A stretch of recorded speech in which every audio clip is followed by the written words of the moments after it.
Maybe it's late at night, but you can't sleep. You're bored, or you can't stop a bazillion thoughts from racing through your skull. Or maybe you had too much coffee, or you're drunk. Whatever the case, I've been there, my friend. I know how it feels to sit there and realize that you are not really living right now. You are just existing. Surely, there's something you can do, right? But no matter what, no options present that seem like something that feels right. It's definitely not clubbing night. Watching TV or playing video games seems like mind-numbing options, and you have likely been surfing the net all night and have realized how little satisfaction you are getting from that too.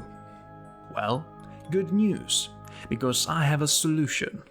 This option might require you to put on pants and walk somewhere, but it's worth it. I guarantee it. See, there's a building not even a block from where you live, and at any time of the night you'll find the rear entrance unlocked. During the day, the place is locked up tight as a drum, but from some reason, once night falls outside, whatever time of the day that happens to fall on at any time of year, you'll find that real entrance is open and waiting. What are you waiting for? Christmas? Get your pants on, put on your shoes and get your ass down there. Didn't I promise it would be worth it? Only one thing. You've got to follow my instructions to the letter. To the letter. That's very important. Got that? Okay, good. Are you ready? Then let's go. The building is just up ahead. See it? It's an old office complex that's currently unoccupied. I'm not sure what business were once housed here, but for now, it's empty. It's been here for years, and I don't recall a time when there was an actual business open there. Yes, of course, I'm sure that real entrance is unlocked. Didn't I say that? Let's head around the back. Don't worry, I know the lights are off. It's not like this building advertises itself to the general public. Only a select few have ever attempted what you are about to attempt. Stop worrying, okay? You'll be fine, as long as you follow my instructions. There's an entrance. Go on and try the door. See? It opens, just like I said it would. Now proceed to the first elevator you see. What do you mean it's too dark to see? Just use your flashlight. You didn't bring a flashlight? Didn't I tell you to? Oh, no. My bad. Well, you've started now. You can't turn back. You don't want to know what happens if you ignore me and turn back now. You'll just have to use what light there is from the moon to proceed. Okay, the elevator is 10 paces forward and to the right. This building is 10 floors tall. You will be going to the 11th floor. Shut up, I'm explaining. What you need to do is get in the elevator and immediately press and hold the button from the 10th floor. When it starts to flash, let go of it right away and tap the button from the first floor. Phew, you did a good job there. Now the elevator is proceeding to the 11th floor. If you'd pressed those buttons any differently, you might have wound up on a different floor. And believe me, you don't want that. The elevator doors open on a hallway that leads straight forward to the brightly illuminated exit sign. This is not our path. You run for that exit and you'll probably never make it there. If you do, you'll find out that the sign lies. Instead, you need to turn to the left and take the first door you see. Wait, is it really the first door you saw? You are about to head into it without even realizing that it was not the first door you saw, it was the second. The first door you saw was the one your eyes cast upon as you were turning. It's the second doorway on the left, true, but it wasn't the first door you saw after I gave you the instruction. See what I mean? You have to follow my instruction to the letter. That was the last time I'm going to warn you that you are choosing wrong. Pay careful attention from now on, or who knows what will happen. Head through the door and sit down immediately. Good job. You apparently understand now. Do as I say and only as I say if you hope to get through this with your sanity and all life intact. Ignore that cold sweat on your scalp and congratulate yourself that you didn't close the door but instead sat down as soon as I told you to. The room before you is black. Blacker than anything you've ever seen. You cannot see your hand in front of your face. You need to sit there, perfectly still, not moving a muscle, until I say move. Count your heartbeats. When you get to 20, stand up. 1, 2. Remember to count heartbeats, not seconds. There, you got to 20 and you are standing. Now, announce to the room.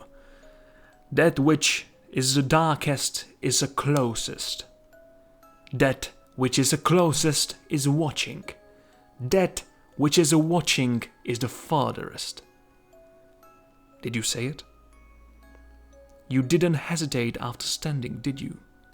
Did you speak as I told you the words, or did you wait until you heard them all? If you waited, you are done for. Okay, it looks like they are satisfied. That's good news for you. You may proceed. Take one step forward and then immediately turn right. Walk forward until you come to the door.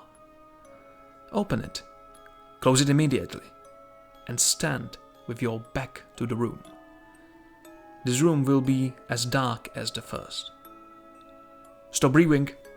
Hold your breath, and no matter how much it hurts, do not let it out. What is in this room follows the sound of breath, and if it hurts any, well, I won't tell you what it will do, or you will realize that breath and bolt for it. Keep holding your breath and count another 20 heartbeats.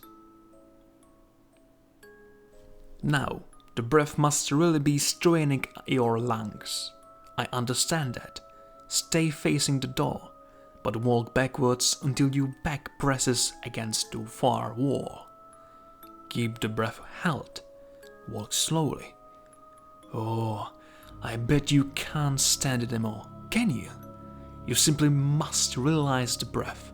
I can't stop you. All I can do is remind you that you are not alone in this room, and breathing would be so much worse than simply keeping your breath held. There's the far wall. Without looking, feel or door handle. Open it. Step through and close it. Now release that breath. Feels good now, doesn't it? You are about a quarter of the way through and you are still alive and still yourself. You are doing quite well so far. The room you are now standing in is not dark, as the others have been. It's lit by a small fire on the far end, and a huddled figure is sitting by that fire. Don't turn around, at least don't do so until you stand straight, and announce in a clear voice, "Might I share your fire for a moment?" Now wait. Count your heartbeats again. If you get to 10 and you have heard nothing, hold your breath again and run back through the door you came in through without looking back. There. Was it a soft grunt? Did it come from the figure? Be careful. Think hard about it. If you decide that it was indeed a soft grunt of assent, turn and go to the fire and huddle before it like the figure is. While walking, you likely noticed that there are 5 doors in this room, including the one you came through. Huddle on the opposite side of that fire as the figure, but make sure you huddle yourself in the same position. never looked directly at it. You won't like what you see. Now you may ask it any questions you want to. Here's the catch. If it's a wrong question, you will be stuck huddled in this position while it can get up and leave. Most people ask it which door to take. Good.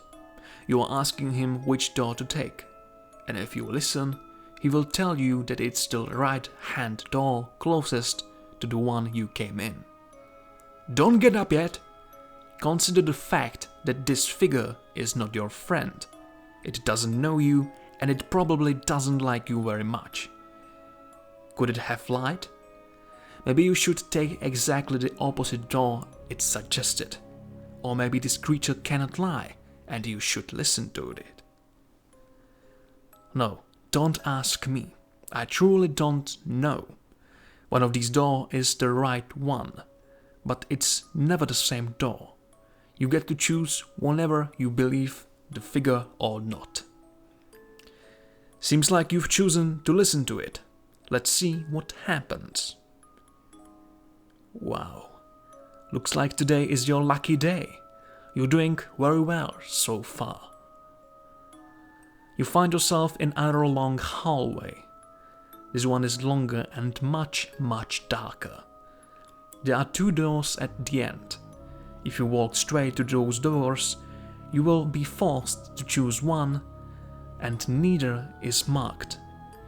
You can feel that presence, can't you? The one that's right behind you. You can feel its breath on your neck. You can sense how close it is. The hairs on your neck prick up. It's going to follow you. If you look around, you will regret it. Don't speak to it. Don't acknowledge it in any way. Just walk. Walk until you hear whispering. If I were you, I wouldn't pay attention to that whispering. Not so much what's being said as which door it's coming from. You'll hear it now, aren't you? Yes. Yes. Just right up there to the right. You stop as soon as you heard it. You are still listening. You are doing so well. Yes, it's still there, and yes, you still need to ignore it. Turn to the door you hear it coming from and walk straight toward it. Place your hand on the knob. Now, here's where things get complicated. On the other side of the door is whatever you are picturing in your head when you turn the knob. So it's important, vital, that you do not think of the thing you fear the most. You know that thing that sometimes keep you awake at night because you are certain that if you close your eyes it will come for you? That creeping feeling you get when you think someone's watching you? That idea of thought that your deepest nightmares try to hide from you? I'm warning you, if you are thinking about it, stop. Don't turn the door knob until you've cleared it from your mind. Are you still thinking about it? You are, aren't you? The presence behind you is getting closer. You have 3 ways out of this. You can run from the 2 doors at the end and accept whatever fate lies beyond them. Or you can let the presence behind you catch you. Or you can do whatever it's going to do. Or you can stop thinking about your fear right now and open the door. Whatever your choice, you are not bored anymore. Told you it was worth it.